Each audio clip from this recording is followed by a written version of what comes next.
तो जैसे कि आपने लास्ट एपिसोड के अंदर देखा था कि बिंगी जियान को मारने वाला ही होता, तभी वहाँ पे यूनर आ जाती और जियान को बचा लेती और अपने एल्ड्रो से बिंगी और उसके साथियों को बहुत बुरी तरीके से पिटवाती। मगर जब बिंगी गॉड सील को देखता तो वो हार मान लेता है और जियान और यूनर से माफी मांगता और वहाँ से चला जाता और जो किंगाई होता है उसे यूनर दबोच के जियान को दे देती है और जाकर हाथ मिलाती है लिटिल पी डॉक्टर से। और यहीं से स्टार्टिंग होती है न्यू एपिसोड की, जहाँ पर हमें जियान दिखाया जाता है जो की अभी के लिए ही क्लैन के मीटिंग हॉल में चाय की चुस्कियां ले रहा होता। तभी जो ग्रेट एल्डर होता है वो ग्रेट करता और बोलता है कि मुझे माफ कर देना क्योंकि अभी के लिए वॉर खत्म हुआ है, इस वजह से मुझे और भी काफी सारे मामलों को देखना है। ये सुन के जियान भी खड़ा होता है और उसे ग्रीट करता और बोलता है कि थैंक यू हमारी इतनी मदद करने के लिए और मुझे पता है कि आप अभी के लिए बिजी, इस वजह से आप जाइए। ये सुन के जो ही क्लैन का ग्रेट एल्डर और सिलेन होते हैं वहाँ से चले जाती है। अभी जो यूनिट होती है बोलती कि अभी के लिए जियान भाई आपके आगे के क्या प्लान है। ये सुन के जो जियान होता है चाय की चुस्की उठाता है और बोलता है मैं सबसे पहले अपने मास्टर को रेस्क्यू करूंगा होल ऑफ सोल से। ये सुन के सभी लोग थोड़ी देर के लिए शांत हो जाते हैं। तभी यूनिट बोलती है भाई जियान आपके जो टीचर है उनकी बहुत ही ज्यादा इज्जत है इस पूरे द्वीकी कॉन्टिनेंट के अंदर, जिनका नाम मिस्टर याओचेन है। जिस सुन के जो जियान होता है वो थोड़ा सा हैरान हो जाता है और अपने मन में बोलता है कि यूनिट के पीछे का जो बैकग्राउंड है वो सच में काफी पावरफुल है। और साथ ही यूनिट के जो एल्डर थे वो भी हैरान हो जाते हैं और बोलते याओचेन जो तुम याओचेन के डिसाइबल हो। अभी दूसरा एल्डर बोलते कि याओचेन एक बहुत ही कमाल के एल्केमिस्ट है इस पूरी द्वीकी कॉन्टिनेंट के अंदर, उन जैसा कोई भी नहीं था और साथ ही मैं कई बार उनसे पहले भी मिल चुका हूँ, मगर मुझे इस बात का बिल्कुल भी आइडिया नहीं था कि अभी के लिए होल ऑफ सोल ने उनको दबोच रखा है, मतलब पकड़ रखा है। तभी यूनिट बोलती जैन भाई अभी के लिए आपकी स्ट्रेंथ और आपके साथ 2,000 भी है, मगर फिर भी अभी के लिए होल ऑफ सोल से अपने मास्टर को रेस्क्यू करना आपके लिए बहुत ही ज्यादा मुश्किल है, इसी वजह से आपको अभी के लिए जल्दबाजी नहीं करनी चाहिए। ये सुन लेकिन जैन बोलता कि अभी के लिए तुम बिल्कुल भी चिंता मत करो, मैं अभी के लिए कोई भी ऐसा वैसा कदम नहीं उठाने वाला हूँ जब तक मैं पूरी तरीके से श्योर ना हो जाऊँ। ये सुन के जो यूनिट होती है थोड़ी सी रिलैक्स हो जाती है और जियान से बोलती जियान भाई क्या अभी के लिए आपको अंकल के बारे में कुछ इन्फॉर्मेशन मिली। ये सुन के जो जियान होता है वो काफी सेंटी हो जाता है और अपने फादर की फ्लैशबैक में चला जाता है और उदास होती हुई बोलते जब से पापा गायब हुए उनके बारे में मुझे कोई भी इन्फॉर्मेशन नहीं मिली है। ये देखती है जो हमारी प्यारी यूनिट होती है वो भी उदास हो जाती है और बोलती है तुम चिंता मत करो, जब मैं वापस क्लैन जाऊंगी तब मैं अपनी क्लैन की पावर का यूज करके उनके बारे में पता लगाने की कोशिश करूंगी। अगर मुझे कोई भी इन्फॉर्मेशन मिल जाती मैं तुरंत ही आपके पास वो इन्फॉर्मेशन भिजवा दूंगी। वही पे जैन अपने मन में बोला था कि मुझे सबसे पहले अपने मास्टर को बचाना है और उसके बाद मैं अपने फादर को ढूंढूंगा और ये सब मैं तभी कर पाऊंगा जब मैं पावरफुल हो जाऊंगा और उसके लिए मुझे लेनी होगी 3000 बर्निंग फ्लेम को। और फिर इसी के साथ जो सीन होता है वो कट हो जाता है। फिर हमें गोरिल्लम का सीन दिखाया जाता है जहाँ पर एक बंदा अभी के लिए कमांडर लिंकन के पास आता है और उसे बताता है कमांडर अभी के लिए एल्डर की तरफ से आपके लिए ऑर्डर आया है, आपको तुरंत जाना और प्रिंसेस को वापस गोरिल्लम लेकर आना है, वो भी किसी भी कीमत पर। ये सुन कमांडर लिंकन बोलता है क्या अभी के लिए प्रिंसेस वहाँ पे चली गई जहाँ पर अभी के लिए वो जीव फैमिली का मेंबर है। ये सुन वो बंदा हमें नोट कर देता है। ये सुन जो कमांडर लिंकन होता है उसे काफी का गुस्सा आ जाता है और बोलता है कि उस कचड़े को मैंने पहले भी वार्न किया था कि हमारी प्रिंसेस से दूर रहे, मगर मुझे ऐसा लगता है कि शायद वो मेरे ऑर्डर को भूल चुका है, इस वजह से उसे जाकर अच्छे से मुझे सबक सिखाना पड़ेगा। और फिर इसी के साथ जो सीन होता है कट होकर वापस जियान के ऊपर आ जाता है जहाँ पे जैन एक रूम के अंदर बैठे हुए अपनी दिल को रिकवर कर रहा होता है, मगर तभी अचानक से वहाँ पे कोई आ जाता है। ये सेंस करते कि जैन एक स्माइल के साथ बोलता है कि जैसा कि अब तुम यहाँ पे आई चुकी इस वजह से छुपने का कोई फायदा नहीं है। ये सुनने की जो यूनिट होती है तुरंत वहाँ पे आ जाती और बोलती काफी रात हो चुकी मगर जियान भाई अभी भी आप रेस्ट नहीं कर रहे हो। ये बोलती जो जियान होता तुरंत खड़ा हो जाता और यूनिट के पास जाता है। यूनिट अपनी स्पेस टैंक से एक स्क्रॉल को बाहर निकालती और बोलती है इसके अंदर गॉड सील की बाकी की 3 सील है और अभी के लिए आपकी करंट पावर को देखा जाए तो आप थर्ड सील को भी सीख सकते हो। वहीं पे जो जियान होता है उस सील को देखता फिर उसके बाद यूनिट का मुंह तान लगता मगर उस सील को नहीं ले रहा होता है। इस वजह से जो यूनिट होती है वो जियान से बोलती प्लीज इसे मना मत करना क्योंकि ये जो सेंट्रल पेन है वो पावरफुल लोगों से भरा पड़ा है, इस वजह से अगर आपको यहाँ पे सर्वाइव करना है तो आपको स्ट्रॉन्ग बनना होगा, इसी वजह से आप पे जितनी ताकत स्किल होंगी उतना बचना आपके लिए पॉसिबल है। ये सुन जो जियान होता है थोड़ा सा यूनिट को ताड़ता और यूनिट को थैंक यू बोलता है। यूनिट ये सुन काफी खुश हो जाता और जो जियान होता है यूनिट के हाथ से उस स्क्रॉल को ले लेता और उसे अपने स्पेस स्टोन के अंदर रख लेता है, मगर तभी जो यूनिट होती है एकदम से सीरियस हो जाती है और अपने दिल की कुछ बॉलों को निकालती है और उस पूरे रूम को चारों तरफ से सील कर देती है जिससे कोई बाहर का पर्सन उनकी बातों को ना सुन पाए। तभी यूनिट बोलती कि आपके पास जो 2C एम्पर जेट का पीस है उसके बारे में आपने अभी भी किसी को नहीं बताया ना। ये सुन के जियान बोलता है कि हाँ मगर मुझे एक बात समझ में नहीं आती, क्या ये जेट का पीस 2C एम्पर से रिलेटेड है। ये सुन के यूनिट बोलती कि हाँ और बताती कि ऐसा बोला जाता है कुछ ही लोग है जो कि ब्रेक थ्रू कर पाते थे डूडी में और हमारे इस डूडी कॉन्टिनेंट के जो लास्ट गॉड थे वो थे 2C एम्पर और फिर उसके बाद हमारे इस डूडी कॉन्टिनेंट के अंदर कोई भी गॉड अपीयर नहीं हुआ है, मगर जो 2C एम्पर थे उन्होंने अभी के लिए अपने एक मेंशन को छोड़ रखा है जो कि अभी के लिए इन जेट के पीस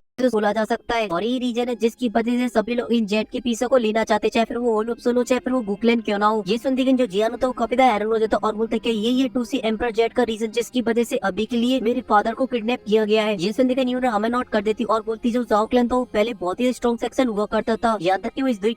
की सबसे पावरफुल सेक्शन थी क्योंकि जो जाओ क्लैन के एंसेस्टर थे वो बहुत ही स्ट्रॉन्ग हुआ करते थे, इस वजह से उनके टैलेंट की दम पे वो बहुत ही आसानी से इस द्वीप को डोमिनेट कर लिया था उन्होंने। तब मेरे क्लैन और जाओ क्लैन के बीच में काफी अच्छी रिश्तेदारी हुआ करती थी और मिल बांट के चाय चुस्कियां लिया करते थे। इसी वजह से जब जाओ क्लैन डूब रहा होता तभी हमारे एंसेस्टर ने एक एग्रीमेंट किया था। तब जाओ क्लैन के एंसेस्टर ने बोला था कि तुम्हें हमेशा रिस्पेक्ट करनी होगी जाओ फैमिली की, और साथ ही उन्हें कभी भी नुकसान नहीं पहुंचाना होगा, और साथ ही उन्हें प्रोटेक्ट भी करोगे, क्योंकि उन्हें किसी भी कीमत पे जाओ क्लैन की ब्लड लाइन को सेफ रखना है। मगर जब जाओ क्लैन बुरी तरीके से डूबने लगा तो उसकी हालत काफी तक खराब हो जाती। इस वजह से वो दुई कॉन्टिनेंट को छोड़कर उसके एक छोटी सी जगह में आके बस जाते और वो जगह होती जीमा एम्पायर। और इसी के साथ टाइम काफी ज्यादा बीत जाता और जो एग्रीमेंट होता वो काफी ज्यादा कमजोर पड़ जाता है। और रही मेरी बात, तो मैं गूक्लैन इसलिए आई थी क्योंकि मेरे फादर चाहते थे कि मैं अपना बचपन एक शांति तरीके से बिताऊं, और साथ ही मेरे एंसेस्टर ने मुझसे एक और बात बोली थी कि मैं किसी भी कीमत पे वो जेड की पीस को भी वापस ले आऊं जो कि जाओ क्लैन के पास है। ये सब सुन के जियान बोलता, क्या तुम अभी के लिए बता सकते कि मेरे एंसेस्टर का नाम क्या था? ये सुन के न्यूनर बोलती कि जाओ जुआन। तो जियान भी रिपीट करता और बोलता जाओ जुआन नाम ही काफी ज्यादा डोमिनेटेड है।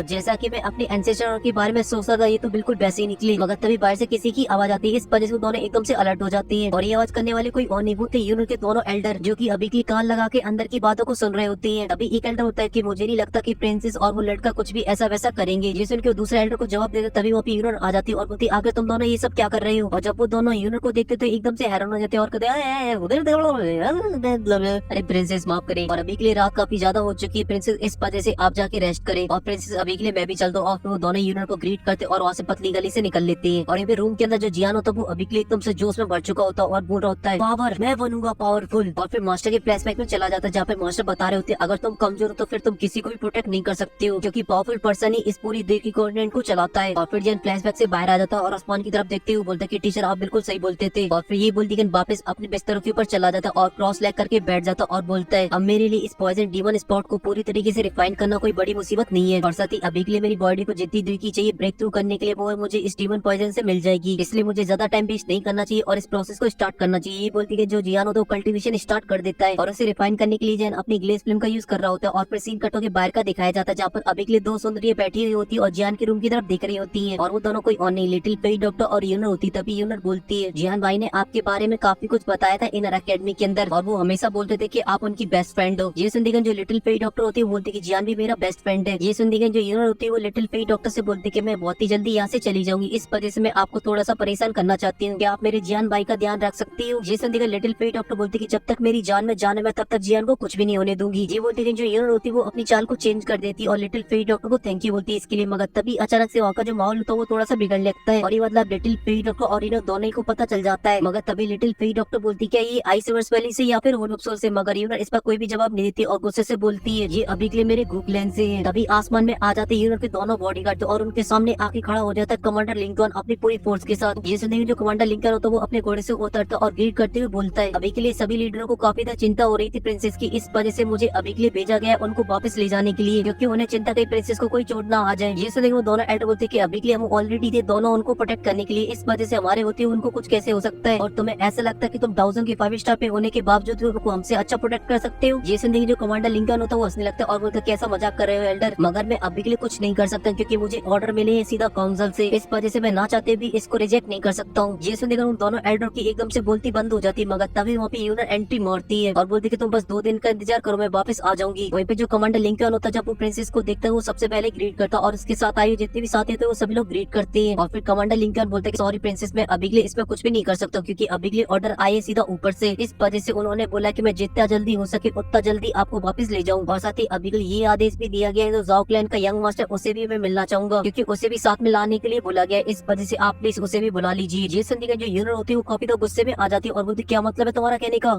कमांडर लिंकन बोलता है प्रिंसेस इसमें मैं कुछ भी नहीं कर सकती कि ये ऑर्डर सीधा ऊपर से आया है और उन्होंने बोला कभी भी मैं किसी भी जाओ क्लैन के फैमिली मेंबर से मिलता हूँ तो मैं उन अपने साथ वापस लेकर जाऊँ गूक्लैन। वहीं पे ये सब सुनती जो यूनर होती है उसका दिमाग सटकने लगता और वो गुस्से से बोलती है कमांडर लिंकन अभी के लिए तुम अपनी औकात से कुछ ज्यादा ही बोलते जा रहे हो और अपने एल्डर को आदेश करती है जाओ जाकर इसकी अकल ठिकाने लगाओ। ये बोलती एल्डर आ गया था मगर तभी कमांडर लिंकन अपने स्पेशल से एक टोकन को बाहर निकाल लेता है, जैसे देखती वहाँ पे जितने भी लोग होते सभी के सभी हैरान हो जाते क्योंकि ये ऑर्डर था सीधा एंशिएंट ऑर्डर। इसलिए जो कमांडर लिंकन होता है वो ग्रीट करते बोलते कि प्रिंसेस मुझे माफ कर देना, आप अभी के लिए इस ऑर्डर को नहीं तोड़ सकती वो भी किसी भी कीमत पर। ये सुन के जो यूनर होती है वो भी हैरान हो जाती और बोलती कि हाँ मैंने इसे देख लिया है। मगर तभी हमारी हीरो टर्की की आवाज आती और बोलते क्यों ये फालतू में इतना बजने में लगा हुआ है, लगता है शायद हमारे कमांडर लिंकन फिर से वापस आ चुकी है, मगर इस बार इनकी काफी बुरी किस्मत होने वाली है। और इतना बोलते कर हमारा हीरो आके खड़ा हो जाता है यूनर के पास। तभी जो लिंकन होता होता है वो बोलता है, अच्छा डाउजोंग 4 स्टार, मैंने बिल्कुल भी उम्मीद नहीं की थी जाओ क्लैन के अंदर फिर से एक डाउजोंग अपीयर होगा। सच में ये बात तो मेरे लिए काफी ज्यादा सरप्राइजिंग है। मगर तभी जो जियान होता है एकदम से पॉइंट पे आता है और बोलता है कि मैं देख रहा हूँ काफी लंबे टाइम से आप ऐसा चाहते हैं कि मैं आपसे लड़ूं, क्योंकि आप अभी के लिए अपनी पावर को दिखाना चाहते हो। मगर मैं आपको बता दूं कुछ टाइम की बात है, उसके बाद आपको ऑलरेडी पता चलेगा कौन स्ट्रॉन्ग है कौन स्ट्रॉन्ग नहीं है। मगर तभी जो कमांडर लिंकन होता है बोलता है कि अभी के लिए तुम्हारी इतनी ज्यादा औकात नहीं, तुम बस एक विलन हो और तुम कभी भी मेरी बराबरी नहीं कर सकते हो, तुम एक से कचड़े हो। ये सुन के जियान बोलता है कि मैं तुम्हारी बराबरी भी नहीं करना चाहता क्योंकि तुम मेरे सामने कुछ भी नहीं हो। ये सुनते कि जो कमांडर लिंकन होता है एकदम से भड़क जाता है और अपनी को रिलीज कर देता है और वो जियान की तरफ आगे बढ़ पाता। उससे पहले वहाँ पे लिटिल फेई डॉक्टर आ जाती है और बोलती है कि एक कदम आगे बढ़ाए तो मर जाएगा साले। ये सुन के जो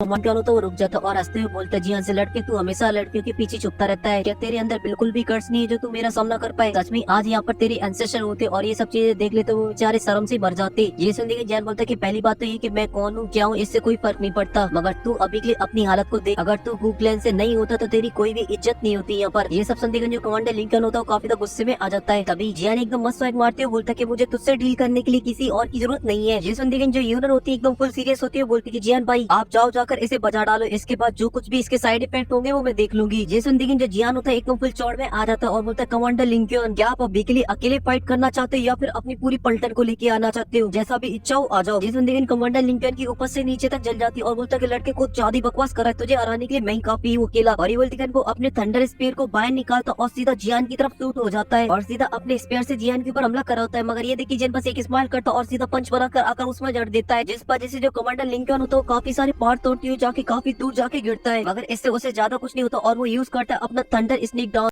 मगर ये अटैक भी जियान का कुछ भी नहीं बिगाड़ पाते। जियान बहुत ही आसानी से उसके सभी अटैकों को डॉज कर देता है और जब मौका मिलता है तो उसमें किक भी जड़ देता है, जिस वजह से वो पीछे किसको वो चला जाता है। मगर इस बात से जो कमांडर लिंकन होता है एकदम से बावला हो जाता है और अपने काफी सारे स्लैश अटैक जियान के ऊपर कर देता है। मगर जो जियान होता है वो अपनी लाइटिंग मूवमेंट की स्पीड की वजह से बहुत ही आसानी से उन सभी स्लैश अटैक को डॉज कर देता है। मगर जो कमांडर लिंकन था वो अभी के लिए एकदम से बावला हो चुका था, इस वजह से वो कंटिन्यू हमला करे जा रहा होता है और साथ ही उसकी अटैकिंग की पावर भी काफी बढ़ चुकी होती है, इस वजह से स्पेस भी बढ़ जाता है। मगर ये जियान के सामने एकदम बेस्ट होते हैं क्योंकि जियान 2 उंगली से उसके स्पेयर को पकड़ लेता है और बोलता है ये तो बहुत ही बकवास था और उसे बहुत ही आसानी से तोड़ देता है। ये देखते हैं जो कमांडर लिंकन होता है झट से पीछे हट जाता है और एक जगह पे खड़े होकर अपनी कुछ इंसानों को बनाने लगता है, जिस वजह से उसके साथ एक बहुत ही बड़ा पर्पल कलर का पाम बन जाता है। और वहीं पे जब जियान ये देखता है तो जियान यूज करता है अपने स्काई फाइट 3 मिस्ट्री चेंज का फर्स्ट चेंज को, जो कि ग्रीन लोटस फिल्म के साथ होता है, जिस वजह से जियान की बॉडी में से काफी ग्रीन वाइन निकल रही होती है और जब चेंज कंप्लीट हो जाता है तो जियान एकदम भौकाली लगने लगता है और उसकी स्पीड भी काफी फास्ट हो जाती है, जिस वजह से स्पेस भी बढ़ जाता है। वहीं पे ये सब देख के जो कमांडर लिंकन होता है वो काफी हैरान हो जाता है और अपने अटैक को और भी जल्दी फास्ट चार्ज करने लगता है। मगर जो जियान तो रॉकेट की तरह उसकी तरफ आगे बढ़ रहा होता है, जिस वजह से बेचारी की पेट में सुसु होने लगती है और जियान चारों तरफ से उसके ऊपर हमला कर देता है, जिस वजह से बेचारा कुछ कर पाता उससे पहले एक जियान का पंच आता है और उसके जबड़े को हिला के रख देता है और उसके मुंह से खून की पिचकारी निकल पड़ती है और साथ ही जियान उसके ब्रेक भी निकाल देते हैं, जिस वजह से उड़ा हुआ जाता है और काफी सारे पहाड़ों को तोड़ते हुए जाकर एक पहाड़ के ऊपर गिरता है। और जियान उसे देखते बोलता है कि अभी के लिए सील को बनाने की जो तुम्हारी फॉर्मेशन है वो बहुत ही स्लो है, सच में तुम तो मुझसे काफी ज्यादा पीछे हो। वहीं पे कमांडर लिंकन के साथ आए हुए जितने भी लोग होते हैं वो आपस में बातें करने लगते हैं और बोलते कमांडर लिंकन ने तो बताया था ये जाओ क्लैन का 1 नंबर का कचड़ा है, मगर इस कचड़े ने अभी के लिए हमारे कमांडर को पेल के रख दिया। जहाँ तक कि इसकी पावर को कंपेयर किया जाए यंग जनरेशन की बॉडी के साथ तो ये टॉप 10 के अंदर आना डिजर्व करता है। आज तो इस लिंकन ने कुछ ज्यादा गलत उड़ता हुआ तीर ले लिया, वो भी गलत जगह पे, जैसे उनके दूसरे एल्डर होता है कि ये डिजर्व करता है। वहीं पे जो कमांडर लिंकन तो उसकी हालत काफी खराब हो चुकी थी और बड़ी मुश्किल से लड़का आते हुए खड़ा हो पा रहा होता है। मगर तभी अचानक से उसे दौरे पड़ने लगते और वो जोर जोर से चिल्लाएगा, जिस वजह से उसकी बॉडी में से काफी ज्यादा रेड दुई की बाहर निकलने लगती है और साथ ही उसकी जो पावर थी वो भी काफी बढ़ चुकी थी और गुस्से से चिल्लाते बोलता है कि जियान तुम सिर्फ एक कचड़ा और तुम अभी के लिए कंपेयर नहीं कर सकते इस महान कमांडर से। वहीं पे जियान एक स्माइल के साथ बोलता है सीक्रेट मेथड। वहीं पे यूनिट का बॉडीगार्ड ये देखकर बोलता है ये पागल हो गया क्या, जो कि इस फाइट के चक्कर में अपनी लाइफ को जोखिम में डाल रहा है, क्योंकि ये जो सीक्रेट मेथड है वो बहुत ही खतरनाक है, खुद को भी डैमेज बहुत ही बुरी तरीके से पहुंचाती है। तभी एल्डर यूनिट से बोलता है क्या मैं जाऊँ, तो यूनिट उसे रोक देती और बोलती है तुम इसकी चिंता मत करो, वो खुद ही शर्मिंदा होगा इसके लिए। वहीं पे जो कमांडर लिंकन होता है वो अपने दिल का यूज करते हुए अपने स्पेयर को बना लेता है, जो कि देखने में काफी खतरनाक लग रहा होता है। मगर जियान को इन सही बातों से कोई फर्क नहीं पड़ता और वो बोलता है तुम्हारी ये जो टेक्निक है वो देखने में तो काफी अच्छी लग रही है, मगर अभी के लिए दुख की बात तो ये है कि ये जो फॉर्मेशन है वो इतनी ज्यादा स्ट्रॉन्ग भी नहीं है, इसलिए ये जो तुम्हारी पावर वो एकदम यूजलेस है। तभी जो कमांडर लिंकन होता है एकदम मस्त स्वाग मारते हुए बोलता है कि अभी के लिए तुम्हें थोड़ी देर बाद पता चल जाएगा कि असलियत में ये चीज क्या है, जब मैं तुम्हारा मुंह तोड़ के तुम्हें कैप्चर करूंगा। ये बोलते कि जो कमांडर लिंकन होता है वो अपने स्पेयर को लेकर सीधा शूट हो जाता है जियान की तरफ और उसकी स्पीड अभी के लिए काफी फास्ट होती है। मगर में जो जियान था वो मन मन मुस्कुरा रहा होता है, तभी कमांडर लिंकन उसके ऊपर हमला कर देता है, मगर जिन बहुत ही आसानी से उसे डॉज कर देता है। अभी जो कमांडर लिंकन होता है वो लगे तेरी